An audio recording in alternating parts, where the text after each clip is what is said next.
ट्रायपोलर radio frequency आहे. ह्याच्याने skin टाईटनिंग होते, कोलॅजन कॉन्ट्रॅक्ट होतात आणि नवीन कोलॅजन तयार होतं.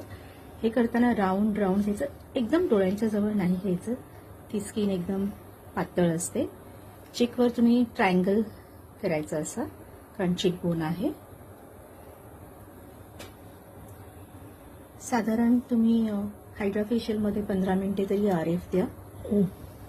थांबायचं नाही. थांबलं की थोडासा त्यांना स्पार्क येतो, थोडंसं गरम लागतं. चटका नाही बसत, थोडंसं गरम लागतं. थांबायचं नाही. आणि बोनी पार्ट असेल तिथे तुम्ही एनर्जी कमी करा. चिकवर तुम्ही हायएस्ट पण घेऊ शकतात. किती एनर्जी ठेवायची ते पेशंटवर डिपेंड करतं. त्यांना किती सहन होऊ शकतं त्याप्रमाणे तुम्ही करायचं आहे. आणि जेल कोणतं घेणार तुम्ही? जेल कोणता घेणार? ECG जेल किंवा सोनोग्राफीला वापरतात तो जेल घ्यायचा आहे. जेव्हा तुम्ही कराल ना तर थोडासा एक फर्म प्रेशर पण तुम्ही देऊ शकता असा.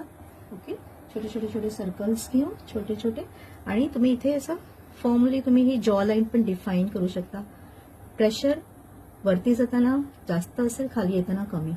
प्रोबला उचलायचं नाही. ओके, आणि ही जॉ लाईन तुम्ही अशी डिफाईन करू शकता इथे.